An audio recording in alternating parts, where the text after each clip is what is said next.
Aking ulam. Yan. Paritong dalaga.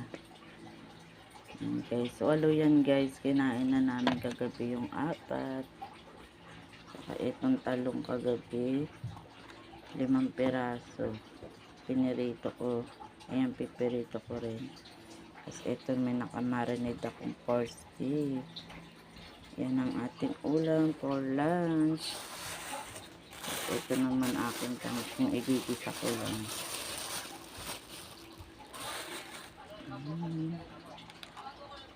Yan, narinig ko yan guys kahapon pa.